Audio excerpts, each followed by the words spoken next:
As the accomplishments keep piling up, is Andre Ward a GOAT? There's a lot of people out there that feel Kovalev got robbed, as did I initially. However, looking at the fight again, there is definitely something else to be said of what happened. People are going to continue to complain that Kovalev got robbed and blah blah blah, but people need to get over it and move on. What happened is not rocket science and it's not hard to understand. It was not a shutout in any man's direction. It was a very close fight, fought in the States, and it got ruled in Ward's favor. Not a robbery, and it is what it is. It ended up being a close fight that could have gone either way, but with an edge toward Kovalev because of what he established early on. But the win was given to Ward unanimously, and true boxing fans know and appreciate, if nothing else, how impressive it was to get back in the fight, even up the scorecards, and finish strong and competitive against a fighter like Kovalev, win, lose, or draw. Most fighters would have been finished. I feel Ward was assisted to an extent, but he always finds a way, and he may go down in super middleweight history as one of the best. Either way, it doesn't matter. Take or leave this fight. There's a bigger discussion on the table regarding Andre Ward and legacy. I knew Andre Ward was special way back. He wasn't an obvious stunner out of the gates like a new knockout artist like Tyson, or a defensive master like Mayweather, or a beloved champ with a nation behind him like Pacquiao. He was just skillfully the best of the best that would eventually float up to the top. He wasn't one-dimensional. He was a solid, well-balanced, all-around great fighter. I was a fan, but not all the way impressed early on, as I needed to see more.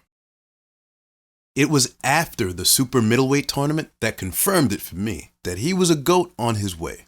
I'd never again be too quick to bet against him, and I knew the right series of fights could launch him to the next stratosphere. By 2012, I saw everything I needed to see. Unlike protected fighters like the once undefeated Canadian champ, Lucien Boutet, who back then was very good, but was carefully staying out of harm's way to keep from being exposed. Ward took his O and jumped into the fire and fought every relevant and dangerous super middleweight. In doing so, he showed me what I wanted to see to make me a believer. He showed he can dominate on the elite level by besting Mikkel Kessler for 11 rounds. He proved he had the chin to weather the storm of any dangerous heavy hitter like Arthur Abraham, and he proved he had the heart to go toe-to-toe and outbox the brash and very tough Carl Froch. He's not a knockout artist, but he skillfully passed every test, and he stormed through everyone and was the last man standing with his hands raised. He stepped it up in weight and kept proving more points by knocking out light heavyweight champ Chad Dawson in the 10th. He was a star that wasn't packing seats like Pacquiao or Mayweather, but he had the respect of everyone who knew anything about boxing. Sure enough, his ascent became his problem. When you're good, someone is always trying to get a piece of you, and he started to become inundated with negotiation problems as well as injuries, which of course led to lots of time out of focus and out of the ring. And as things were heating up in the lower divisions, he was being forgotten and finally dropped from the pound for pound list entirely. Someone moving up who was not forgotten was the powerful Sergey Kovalev. Kovalev was straight knocking people out. It wasn't fake and it wasn't hype.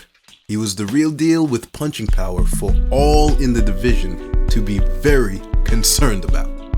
Sergey Kovalev was an immovable, undefeated, dominant force to be reckoned with.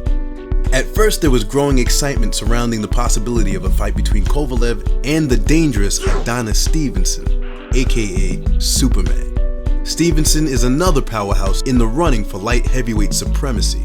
However, due to Stevenson getting older, ring inactivity, rumors, and an on and off talk about a possible Kovalev fight that exhausted fans, interest in him and a fight with Kovalev began to dwindle, and Kovalev became more of a standalone light heavyweight sensation in the eyes of the public, and with each crushing knockout, he cemented that identity. Sergey Kovalev was the man on top of the light heavyweight mountain. And then, Andre Ward was back. He healed from his injuries, he settled the contractual red tape surrounding him and was ready to fight. Inactive for the entire year of 2014, he came back in June 2015 with a knockout win against Paul Smith. In the mind of every boxing enthusiast everywhere, the countdown to the inevitable Kovalev fight had begun. One fighter manifested intensity and shocking power that was sure to inflict pain on all contenders, if not knock them out clean. The other manifested boxing skill, confidence, and intelligence that kept him head and shoulders above the rest. Both undefeated, both still in prime form. It was time for these two champions to touch gloves. From the start of the fight, Kovalev proved to the world that his power was real as he dominated the best super middleweight in the world, Andre Ward, early. It looked like it was going to be a shutout. The first few rounds all seemed to go to Kovalev as fans wondered if Ward had reached the end of his undefeated road. But something incredible began to happen. Ward began to improve and even up the fight with each round after the middle rounds. He tasted Kovalev's power and realized it was no joke. But he worked Kovalev's body and fought like a pit bull in the clinches. Of course, some people complained, and that's just because some people just don't think right when it comes to boxing. And many don't understand the sweet science. When you discover the awesome power of an impressive opponent, you don't just stand there center ring and trade with someone like Kovalev. You think, you box, and you employ something to make something happen. Like Gene Tunney, who was heavyweight champ in a brutal era of boxing in the late 1920s. He didn't trade and throw haymakers with the other cast and crew, most notably Harry Greb and Jack Dempsey. He was a thinking man. He took his time, he worked his jab, he capitalized off their mistakes, and he skillfully bested guys best known for their brawn and grit. And in his own way, that's what Ward did. He didn't just fight Kovalev's fight, he made Kovalev fight the way he wanted. In the later rounds, Ward began to look more like himself at his best. Kovalev was still in the mix and still punishing Ward at moments, though he did slow up a bit, and the momentum had shifted.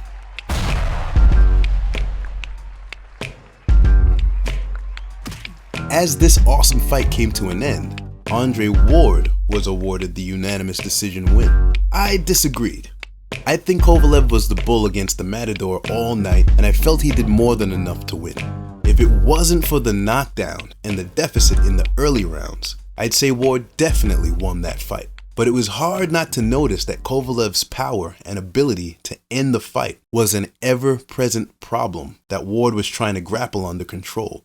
Kovalev wasn't robbed, but I thought he got it. However, watching it again, I accept Ward being awarded the win because Andre Ward is awesome.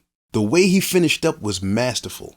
After being knocked down, he got back up in the fight, stole rounds of his own, and went the distance, making the fight close. I feel very few fighters can come back from such a deficit like that against Kovalev. Kovalev had the obvious advantage of power, but Ward made it a fight. So much so that yes, even though Kovalev inflicted more damage, according to all the ringside judges and the CompuBox data, Ward outpointed and outpunched him. You have to pay attention to the bodywork that was happening all fight long. Ward was strategizing, racking up points, and working Kovalev below. As far as controversy is concerned, Ward can both fix this and end all doubt by winning the rematch, because he has a better chance to win the rematch, in my opinion, for many reasons. First reason is that Ward is a better boxer with more tools. So after a first fight, he's the more intelligent fighter who could adjust and adapt better for a rematch after tasting Kovalev's worst.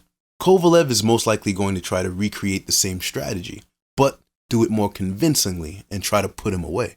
His power is his ticket to win. For that reason, I'd say the advantage goes to someone like Kovalev for a first encounter and to Ward in a second. For a second fight, the advantage always tips over to the boxer. Just like Sugar Ray Leonard versus Roberto Duran.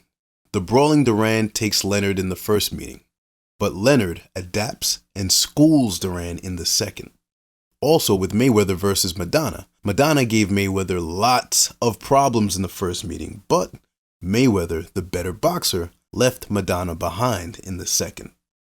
The second advantage that goes to Ward in a rematch is the further nullification of Kovalev's advantage. Kovalev's advantage over Ward was that he had no rust. He was a way more active fighter than Ward, and therefore he was much sharper.